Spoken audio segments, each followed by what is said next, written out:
आज के इस अखंड विश्व स्वाध्याय में, इस स्वाध्याय की इस कड़ी में आज का जो हमारा एपिसोड होता है वो अनुभूति का एपिसोड होता है, जिसका नाम है मेरा पुनर्जन्म, आराध्य से जुड़ने का वो क्षण। वाकई वो क्षण किसी भी व्यक्ति के जीवन का सबसे महान, सबसे महत्वपूर्ण क्षण होता है, जिस क्षण में हम उस सदगुरु से मिलते हैं। गुरु तो हमें सिर्फ और सिर्फ अर्थ उपार्जन की विद्या सिखाता है, लेकिन सदगुरु हमारे जीवन को उस भव सागर से पार लगाने की पूरी शक्ति हमें देता है। और वास्तव में हमारे हर कर्म के पीछे, हमारी हर सफलता के पीछे उस गुरु की शक्ति होती है। लेकिन कभी कभी उस गुरु की शक्ति को हम अपना मान लेते हैं, और जो भी कर्म हमने किए या आज तक हमसे जो बन पड़े हैं उसे हम अपना मान के चलते हैं, और उस अपना मानने की वजह से ही हमारे अंदर वो अहंकार आ जाता है। तो वो अहंकार हमारे अंदर कभी नहीं आए, और उस गुरु सत्ता का ध्यान पल पल हर पल हमें रहे। इसी भाव के साथ आज के हमारे मुख्य अतिथि आदरणीय श्री मोहनलाल जी सोनी जी, जो कि काफी वरिष्ठ कार्यकर्ता हैं और जो मुख्य ट्रस्टी हैं हमारे गायत्री शक्तिपीठ पिड़ावा के, और जिनसे जब भी मिलने का मौका मिला तो एक नई ऊर्जा का संचार होता है। तो ऐसे आदरणीय हमारे मोहनलाल सोनी जी का मैं या राजस्थान गायत्री प्रज्ञापीठ पचवाड़, गायत्री शक्तिपीठ भवानी मंडी और गायत्री शक्तिपीठ झालावाड़ के माध्यम से हार्दिक स्वागत, हार्दिक अभिनंदन करता हूँ। चलेंगे हम जगत जननी तुम्हारे ही इशारों पर, चलेंगे हम जगत जननी तुम्हारे ही इशारों पर। मैं चिंता की डूबे या पहुँच जाए किनारों पर, चलेंगे हम जगत जननी तुम्हारे इशारों पर। आदरणीय हमारे आज के जो हमारे मुख्य अतिथि है आदरणीय मोहनलाल जी सोनी जी, बाबूजी को मैं आमंत्रित करता हूँ। यह तन विष की बेलरी गुरु अमृत की खान, शीश दिए सदगुरु मिले तो भी सस्तो जान। परम पूज्य गुरुदेव गायत्री माता के चरणों में नमन करते हुए अपने जीवन की कुछ सत्य घटनाएं जो गुरु जी के अनुदान हमें जीवन मिले वो बताने जा रहा हूँ। बात सन 1980 की है। 1980 से पहले मैं व्यसनों में इतना डूबा हुआ था कि सारे व्यसन, बीड़ी, सिगरेट, तंबाकू, गांजा, भांग वगैरह सब मैं खाता था। इसका परिणाम ये हुआ कि शरीर बिल्कुल क्रश हो गया, शरीर की शक्तिहीन हो गई और स्वास्थ्य भी गड़बड़ाता रहा। ठीक इस समय हमारे आदरणीय भाई साहब श्री पुरुषोत्तम जी गौतम के संपर्क में आया और उन्होंने कहा कि मोहन जी आपको हमारे साथ पुष्कर राज चलना है। हमने कहा, मैंने कहा वहाँ क्या है? तो गुरु जी वहाँ पर आ रहे हैं और आपको गुरु जी से वहाँ दीक्षा लेना है। उनकी बात मान करके हम पुष्कर राज पहुंचे, गुरुदेव से दीक्षा ली और दीक्षा लेने के बाद हमने हमारे जीवन में जो व्यसन थे एक एक करके धीरे धीरे उस व्यसन छूटते गए और लगभग 8 या 9 महीने के अंदर बीड़ी, सिगरेट, तंबाकू, गांजा, भांग वगैरह जो भी हम खाते थे वो सारे व्यसन छूट करके और गुरु से दीक्षा लेने के बाद गायत्री उपासना हमारी प्रारंभ हो गई। इसी संदर्भ में क्या घटना घटित होती है कि बीड़ी सिगरेट छूटने के बाद एक ऐसी लगन लगी, हालांकि मुझे अपने मुंह से कहना शोभा नहीं देता, लेकिन फिर भी आपको ये बताना चाहता हूं कि मुझे एक प्रकार की दीवानगी बन गई। और दीवानगी ऐसी बनी जो सन 1980 से लेकर के 1990-95 तक इतनी दीवानगी बनी कि मैंने अपनी दुकान पे काम ध्यान देना बंद करके जहाँ भी गायत्री कार्यक्रम होते वहां कार्यक्रम कराने की दीवानगी बनी, जगह जगह कार्यक्रम कराते रहे। जब सारा समय उधर लगता तो इधर मेरी आर्थिक स्थिति दुकान की इतनी डाउन हो गई कि मेरे पास शब्द नहीं है। फिर इसी संदर्भ में बद्रीलाल जी भाई साहब कंपाउंडर साहब मेरे संपर्क में आए। इधर मेरी बच्ची भी बड़ी हो गई थी और उनकी शादी ब्याह की भी करना था। बद्रीलाल जी भाई साहब को मैंने थोड़े दिन के लिए मैंने कहा साहब आप ये शक्तिपीठ संभालो, मेरे पास समय का अभाव है, अब मुझे काम करना है क्या। तो बद्रीलाल जी भाई साहब को पद संभाला, मुख्य दृष्टि उनको बना करके फिर थोड़ा दुकान की ओर ध्यान दिया। दुकान की ओर ध्यान देने में बच्चों की शादी भी गुरुदेव के आशीर्वाद से बहुत आनंद संपन्न हुई, अच्छी तरह संपन्न हुई और उनको घर और वर दोनों अच्छा मिला। घर और वर दोनों अच्छा मिला, वो दोनों बच्चे आनंद में। अब इसके बाद एक बात ये बताना चाहता हूँ कि गुरुदेव ने जो सिर पे हाथ रख करके तिलक लगा के मुझे दीक्षा दी, अगर वो गुरुदेव का हाथ मेरे सर पर नहीं पड़ता तो निश्चित मान लीजिए मैं आज आपके बीच में उपस्थित नहीं होता था। एक घटना तो मेरे जीवन की सत्य घटना यह है और दूसरी घटना एक मेरे जीवन की ऐसी घटना घटित हुई है कि उस समय 2.5 दिवसीय सत्र चल रहे थे। तो हमारे पास पिड़ावा के पास एक ग्राम पटपड़ा है, वहां पर हम 2.5 दिवसीय सत्र के लिए कार्यक्रम रखने के लिए वहां गए। तो वहां जाकर के हमने कहा लोगों से, तो हमें शेरपुर वाले गंगाराम जी हमारे साथ चले। तो उन्होंने एक भाई और सालरिया के थे, उन दोनों ने मिलकर पूरे दिन भर जप किया। जप करने के बाद जब हम कार्यक्रम कराने के लिए शाम को दीपक कराया, दीपक कराने के लिए गए तो वहाँ पंडित से कहा कि पंडित जी आप ये जो मंदिर के सामने पड़ताल है, इस पड़ताल को थोड़ा सफाई कर दें, हम सफाई करने के लिए कर रहे हैं। तो उन्होंने भाई क्यों, क्या काम है यहाँ पे? कि उन्होंने कहा यहाँ औरतें नहीं बैठती पड़ताल में। मैंने उनसे पूछा, मैंने भी क्यों नहीं बैठती है, क्या कारण है, क्यों नहीं बैठती है? तो बोलने की नहीं यहाँ नहीं बैठती औरतें। हमने कह जाना नहीं बैठती है। मैंने कहा भाई कोई कारण तो होगा, ये तो बताइए आप। उन्होंने कि आपको कार्यक्रम कराना हो तो कराना, तो आपके घर जाओ। हमने कह दिया यहाँ औरतें नहीं बैठती। सामने गुरुदेव विराजमान थे, हाथ जोड़कर गुरुदेव से प्रार्थना की। मैंने कहा गुरुदेव ये आपका काम है, आप जानो, आपका काम जाने, मेरे तो ये बात मानने के लिए इनकार कह रहे कि आप अपने घर जाओ। आखिर गुरुदेव से प्रार्थना करने के बाद गुरुदेव अंदर से प्रेरणा देते हैं। मैंने पंडित से पूछा, मैंने कि पंडित जी आपने जो राम जी के साथ सीता जी को विराजमान कर रखा है, अगर औरतों के यहाँ बैठ अब आ रही है आवाज हमारे नाम जी। तब पंडित से कहा मैंने कि आप औरतों के बैठने से यहाँ अगर ये अपवित्र हो जाती जगह, तो आप ये सीता माता जो इनके साथ बैठी भगवान राम जी के पास, उनको भी बाहर करो, नहीं तो राम जी अबड़ा जाएंगे क्या।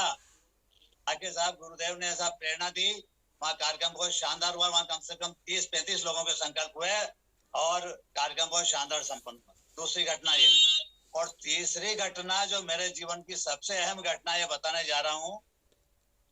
मैंने एक मकान लिया था, हमारे पास ही रहता है, पास ही मकान है।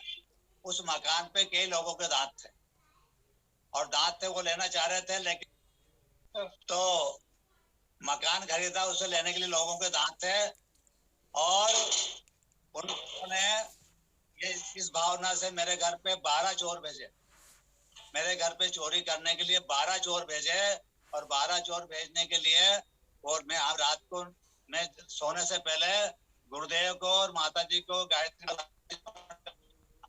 अंदर कमरे हम सो रहे थे। 12 चोरों ने चोरी करने की नियत से आए और उन्होंने शटर को ऊंचा कर दिया और शटर को ऊंचा करने के बाद अंदर घुसने के लिए प्रयास किया, लेकिन काउंटर अड़ जाने से प्रयास में सफल नहीं हो पाए। हालांकि वो अग्रिम कार्रवाई करते हैं। उसी संदर्भ में हमारे घर से सामने की लाइन में 3-4 घर छोड़ करके रामलाल जी जैन, उनके पुत्र, रात को 1:30 बजे उनकी नींद खुली और उन्होंने जाकर के खिड़की से बाहर झांक कर देखा, लाइट जल रही थी, तो 12 चोर खड़े हुए थे। कॉर्नर दबा के अलग अलग कॉर्नर में 4-4 की संख्या में शटर ऊंचा करने के बाद वो अग्रिम कार्रवाई करते उससे पहले ही उसने फोन कर दिया, और फोन करके फोन की जब घंटी की आवाज गनगनाई तो ये सुन के सब सारे चोर भाग गए। उस दिन हमारी दुकान पे सारा सामान वहीं पड़ा हुआ था, चांदी सोने के जेवर सारे वहीं पड़े थे, लेकिन गुरुदेव की ऐसी कृपा रही कि वो चोर कुछ नहीं कर पाए। अगर आज वो गुरुदेव उस दिन अगर हमारे घर में चोरी हो जाती तो निश्चित मानना कि हमारी जिंदगी बेकार होती। एक और घटना आपको बता रहा हूं मैं। सांगरिया दीपक करा के हम रात्रि को आ रहे थे। सांगरिया में अक्सर गांव में जाते हैं कार्यक्रम कराने, तो वहां 9, 9:30, 9:15 बजे से पहले कार्यक्रम इकट्ठे नहीं होते थे भाई लोग। हम वहां से कार्यक्रम कराने के लिए आ रहे थे। रात को 12, 12:30 बज रहे थे। तो खार पर कला के पास एक खाल है, उस खाल से जैसे ही बुलेट गाड़ी से हम आ रहे थे, तो जैसे ही ऊंचा हम खाल को पार करके ऊपर चढ़ने लगे तो वहां 2 लठे लंबी लंबी लाठियां लेकर के पाचे को से खड़े हुए थे। अब हमारे थोड़े हाथ पैर तो फूले, मैंने कि आज ये लठ जमाएंगे अपने को, अपन नीचे गिर जाएंगे और आज कोई घटना घटित हो रहेगी। लेकिन उनके पास जाकर के हमने 2-3 आदमी थे, एक हमारा भाई अशोक था और एक सीताराम जी शर्मा थे। पास जाकर के हमने गायत्री माता की जय बोल दिया। जय बोलने के बाद गुरुदेव और गायत्री माता की ऐसी कृपा रही कि उनके हाथ बंधे रह गए और लाठियां उनकी खड़ी की खड़ी रह गए। हम आराम से गायत्री माता की जय बोलते निकल गए। ये गुरु जी का आशीर्वाद है। इसके बाद और कई घटनाएं मेरे जीवन में घटी और आपको बताता हूँ। हमारे बच्चे की शादी थी, शादी झालरा पाटन में हुई थी और वहां से हम आ रहे थे।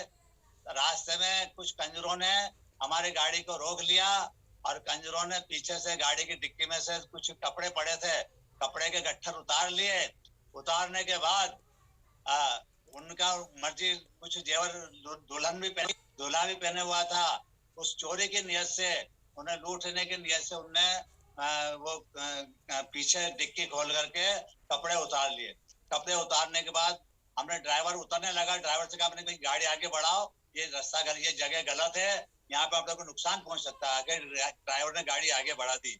वहां से बींदा टोल नाका लगभग 10-12 किलोमीटर पड़ता है। वहां जाकर के गाड़ी रोकी। गाड़ी रोकने के बाद हमने फोन किया। फोन करने के बाद वहां से परिजन भी आ गए, लेकिन बाद में कुछ नहीं हुआ। और वो गट्ठर जो है, थोड़े दूसरे दिन बाद थोड़ी खोजबीन करने के बाद वो सारी साड़ियां भी वापस आ गई और सारा काम हो गया। ये गुरुदेव की कृपा है। तो अब गुरुदेव की तो क्या बड़ाई करूं, मेरे पास शब्द नहीं है गुरुदेव के बड़ाई करने के लिए। ऐसी कई घटनाएं मेरे जीवन में घटित है और ऐसी घटनाएं घटित हुई है कि गुरुदेव ने कहा था कि तू मेरा काम कर, मैं तेरा सारा काम करूंगा, तेरी दुकान की रखवाली मैं करूंगा और तेरे घर के बच्चों की संभाल में करूंगा, तेरा सारा काम मैं संभालूंगा, तू मेरा काम कर, इससे कम में बात नहीं बनेगी। तो ऐसी घटनाएं मेरे जीवन में अक्षरश इतनी घटित हुई है, कई प्रकार घटित हुई है। एक बार हम मोलकिया कला जा रहे थे, कार्यक्रम कराने के लिए गौतम साहब थे। गौतम साहब ने कहा कि मोलकिया कला आना। हम वहां जा रहे थे तो रास्ता अनदेखा था। रात के 8 बज रहे थे, बकानी से मोलकिया कला पहुंचे, रास्ता देखा नहीं था। अब वहां एक जगह जाकर के 2 रास्ते पड़े, अब किधर जाएं। अब हम परेशान, हाल क्या करें। हमने गाड़ी वहीं खड़ी कर दी, अंधेरी रात थी, अब किससे पूछे, कोई नजर नहीं आ रहा। तो वहां पर एक ठिकने से आदमी आए, हाथ में एक उनके संटी थी, एक कीमची थाई थी, एक डंडा, छोटा सा डंडा था, पतला सा डंडा। उनसे मैंने पूछा, भाई साहब मैंने कि ये मोलकिया का रास्ता किधर है। तो उसने कहा कि बेटा इधर चले जाओ। अब मैं थोड़ा असमंजस में पड़ गया। मैंने कि इसने बेटा कहने वाला ये आदमी कौन है। मैंने कि अब ये कोई बुजुर्ग आदमी है, लेकिन उन्होंने बेटा शब्द का इस्तेमाल किया। मन में यही भावना थी कि हो न हो, ये गुरुदेव की सूक्ष्म कारण, सत्ता के कारण ये संभव हो पाया है और हम मोलकिया कला समय पर पहुंच गए और बहुत शानदार वहां दीप हुआ। ऐसी कई घटनाएं हैं जिन्हें हमें जीवन में कभी भुला नहीं सकते। ऐसी एक घटना और मेरे जीवन में घटी जो अविस्मरणीय है, उसे हम जिंदगी भर नहीं भुला सकते। वो घटना थी कि हम एक बार दीपक के लिए जा रहे थे। ये हमारे पास हिम्मतगढ़ के पास बोरबंद गांव है, वहां जा रहे थे।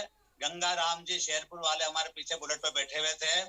सांझ का वक्त था, 6-6:30 का टाइम था और हम चले जा रहे थे तो कच्चा रास्ता था। हम कच्चा रास्ता था तो वहां क्या किया कि जो रास्ता था वो किसी ने खोद के रख दिया। अब खोद के रख दिया तो अचानक थोड़ा धुंधलापन आ गया था। गाड़ी की लाइट तो जल रही, लेकिन वो धुंधले में क्या हुआ कि वो नजर नहीं आया। अब वहां से क्या कि साहब एक कहीं लगभग 4 फुट ऊंची एकदम अचानक गड्ढा आकर गाड़ी उलट एकदम 4 फुट ऊंची कूदी।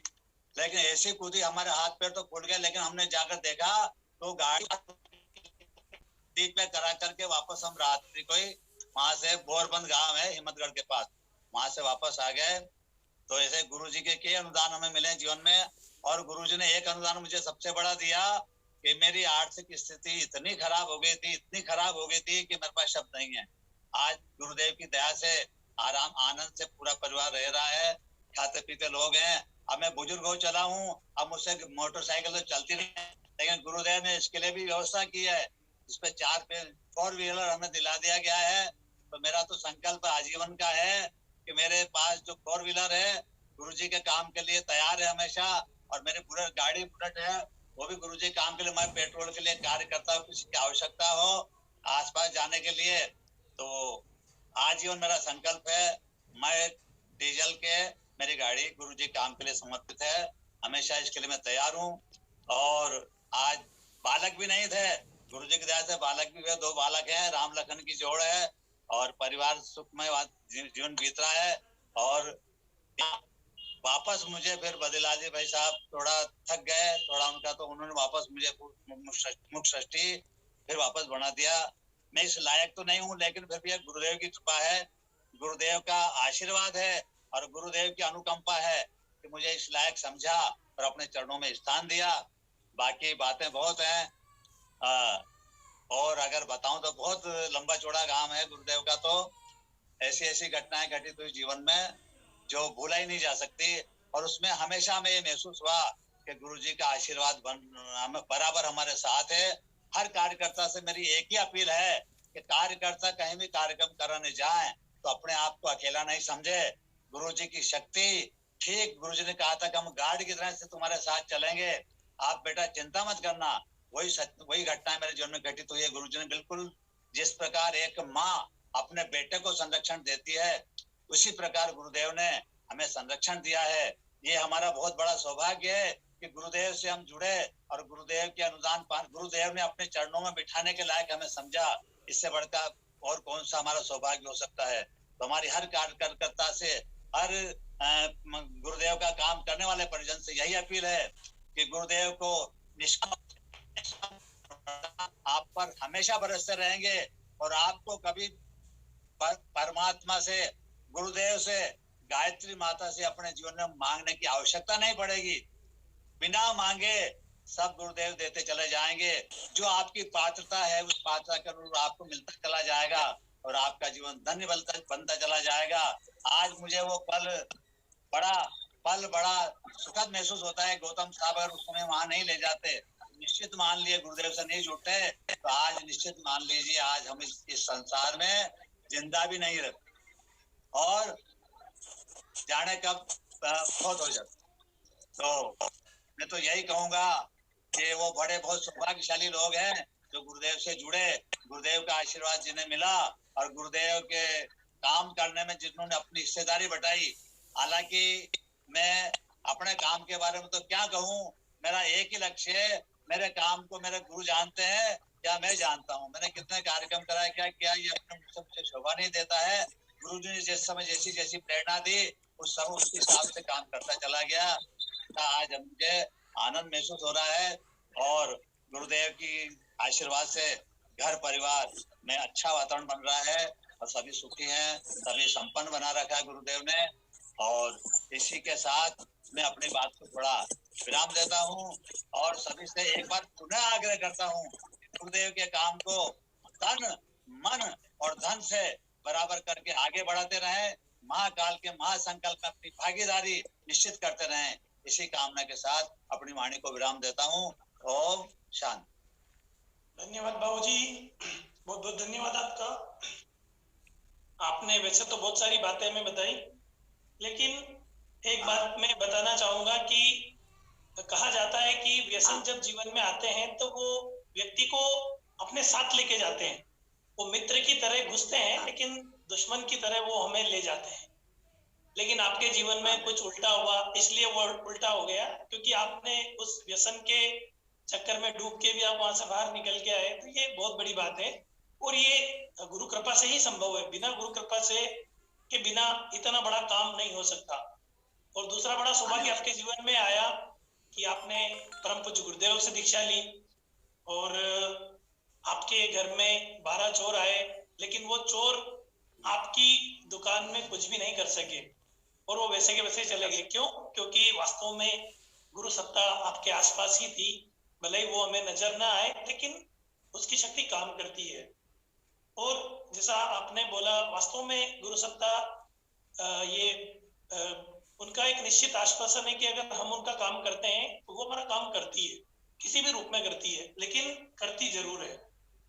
और बहुत बढ़िया, मतलब आपने, आपके अनुभव तो वैसे इतने गजब के रहे सारे, बहुत ही बढ़िया बढ़िया आपने एक्सपीरियंस हमें बताए हैं।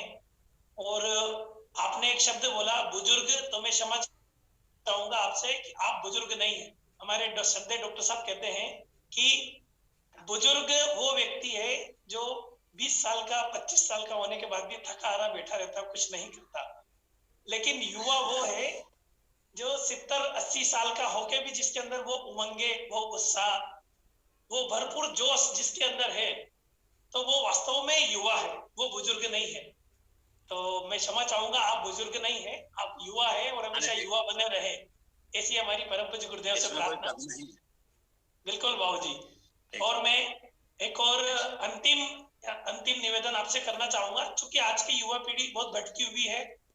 और तो उस युवा पीढ़ी के लिए आपका क्या संदेश है कि परम पूज्य गुरुदेव से क्या उस युवा पीढ़ी को जुड़ना चाहिए परम पूज्य गुरुदेव से, और क्यों जुड़ना चाहिए? आपने प्रश्न किया कि युवा पीढ़ी को गुरुदेव से जुड़ने का इसलिए जुड़ना चाहिए कि आज युवा पीढ़ी दिशा नहीं हो रही, युवा पीढ़ी को दिशा नहीं मिल रही। अगर युवा दिशाहीन हो गए तो निश्चित मानना कि न तो हमारा देश समृद्ध रहेगा और न हमारे परिवार में सुख शांति का वातावरण रहेगा और न वो देवी अनुग्रह ले पाएंगे। दिशाहीन होने का मतलब ये है कि युवा लोग अपनी मन मर्जी से अपना मन मर्जी का काम करते चले जा रहे हैं। हमें युवा पीढ़ी को चाहिए कि अपने जीवन को संयमित रखे। युवा पीढ़ी को चाहिए कि अपनी जो मनोभावना है वो शुद्ध रखे, सात्विक रखे। इसके लिए एक कार्य करना पड़ेगा। कोई भी कार्य बिना पावर के संभव नहीं है, और इस पावर को प्राप्त करने के लिए हर युवा को कम से कम, ज्यादा नहीं तो कम से कम आधा घंटा या 1 घंटा गुरु वंदन का पूजन करने के बाद गायत्री उपासना से ही आपको संबल मिलेगा। आज जो आप मन मर्जी का काम युवा लोग करें, इसके पीछे यही है हमारी उच्छृंखल प्रवृत्ति, हमारी मानसिकता में गड़बड़ाहट। अब हम अपना ब्रेन वॉश नहीं कर पाए। हम ब्रेन वॉश करने के लिए हमें गायत्री मंत्र से जुड़ना पड़ेगा।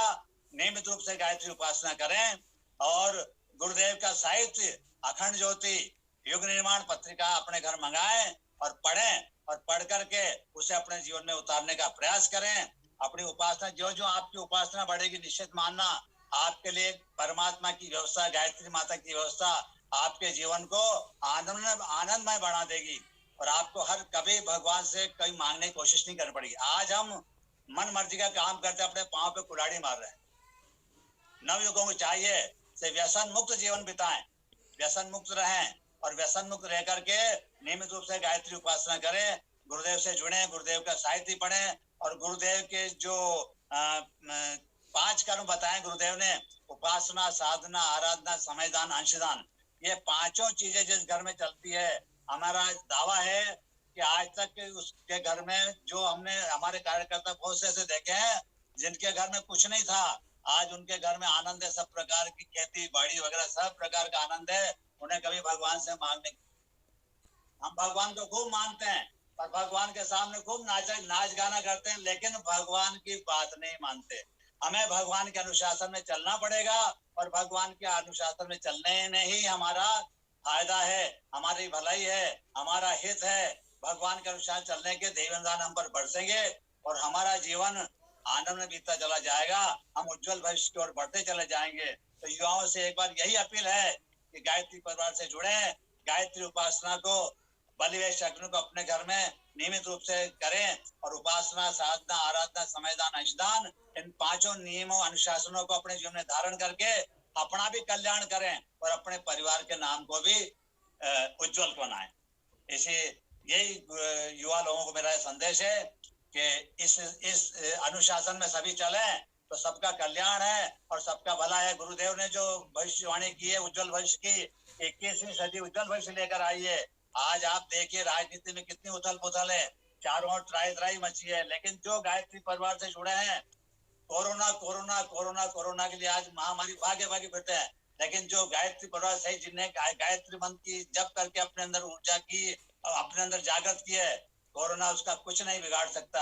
हम तो यही संदेश देंगे कि गायत्री मंत्र जप करें, गुरुदेव का काम करें और उपासना, साधना, आराधना को अपने जीवन में स्थान दें और गुरुदेव का काम करें। बस यही संदेश हमारा है और सब इस पर चल करके अपने भविष्य को उज्जवल बनाएं। धन्यवाद बाबूजी, आपने 2 बातें बताई युवाओं के लिए विशेष। आजकल का युवा की एक सबसे बड़ी समस्या है मन मर्जी। हाँ। आजकल वो बड़ों के कहने में चलना नहीं चाहता, अपनी मर्जी से चलना चाहता है, ये सबसे बड़ी समस्या है। और उसी का कारण है कि आज हम अकेले होते जा रहे हैं, एकल कोर परिवार हमारा होता जा रहा है, क्योंकि मन मर्जी, क्योंकि कोई नहीं चाहता है कि हमें कोई रोके टोके। तो थोड़ा सा हमें माता पिता की और परमात्मा की मर्जी को हमारे साथ मिलाना होगा। ये बाबूजी ने बड़ा जोरदार सूत्र हमें दिया है कि थोड़ा सा हमें इससे ऊपर उठना होगा। ये मन मर्जी जो आ गई है ना हमारे जीवन में, ये भी एक तरीके की है कि ये वायरस के रूप में आ गए हमारे जीवन में। कोरोना वायरस की तरह एक मन मर्जी भी वायरस है कि वो माता पिता की नहीं सुनता, किसी की नहीं सुनता और उस चक्कर में ही ये सब गड़बड़ी काम करते जा रहे हैं। और दूसरी बात, आपने जो एक बात बताई वो वाकई ही हर युवाओं के लिए, हर गायत्री परिजन के लिए बहुत ही एक जबरदस्त बात है कि जो व्यक्ति नियमित गायत्री उपासना करता है, चाहे वो लेखन के रूप में करो, चाहे वो जप के रूप में करो, उस व्यक्ति के जीवन में कभी कोई कमी नहीं आ सकती और वो हमेशा देने वाला बन जाता है, कभी मांगने वाला नहीं बनता। तो ये बात वास्तव में, और जो आपकी बातें, आपने जो बहुत सारी बातें बताई, उपासना, साधना, आराधना, समयदान, अंशदान, जिस भी घर में चलेगा वाकई में वो घर धरती पे स्वर्ग का एक मॉडल बन जाएगा और परम पूज्य गुरुदेव की कृपा वास्तव में उस घर पे हमेशा बरसेगी और उसके जीवन में कभी कोई कमी नहीं आ सकती। बहुत बहुत धन्यवाद बाबूजी, आपने बहुत ही ऊर्जावान तरीके से, प्राणवान तरीके से हमारे अंदर भी ऊर्जा और प्राण का संचार किया।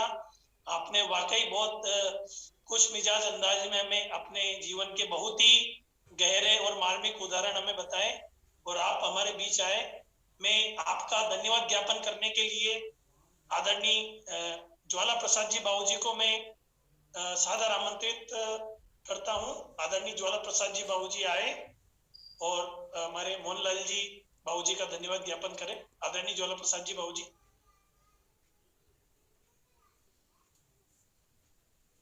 आत्मीय बहनों भाइयों,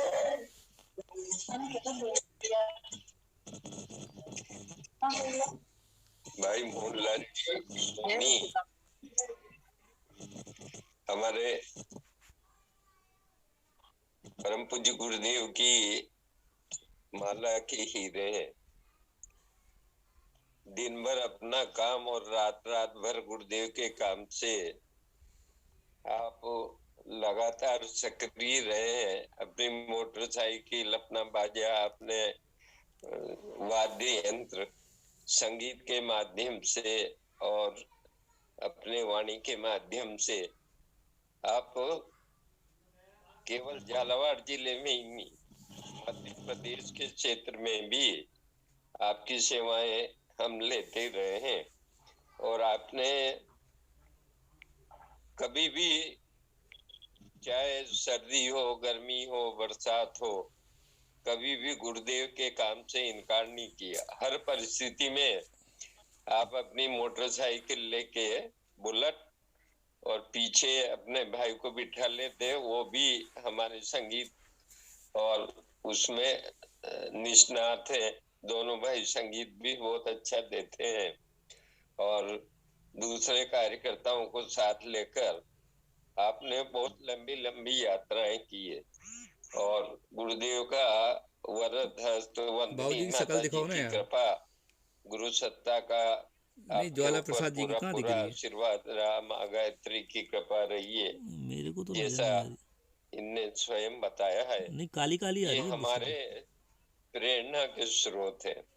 वही तो कह रहा हूँ। झालावाड़ जिले में और जिले के हाँ, बाहर इनकी क्या मैंने शक्ल अभी तक इनका नहीं जो देखी। काम है अपने परिवार को हाँ, लेकर, इनसे अपने बोलना थोड़ा उजाले में बढ़िया दूसरे बैठे करें। अभी बाबूजी परेशानियों को अच्छे बैठे हैं आज। लेकर, और इनके घर में परेशानी भी हुई ठीक। तो परम पूज्य ओके। गुरुदेव के भरोसे छोड़कर इन्होंने पूरी निष्ठा और लगन से गुरुदेव के काम में पूरा पूरा सहयोग दिया है। अब 80 साल के करीब इनकी उम्र होगी, फिर भी इनका जोश जो है वो नवयुवकों को प्रेरणा देने वाला है। आशा है परमात्मा इनको स्वस्थ रखे, दीर्घायु रहे और गुरुदेव के काम में ये अपना प्रतिभा का, अपना ज्ञान का, अपने समय का, अपने साधनों का इसी प्रकार काम में व्यस्त रहे।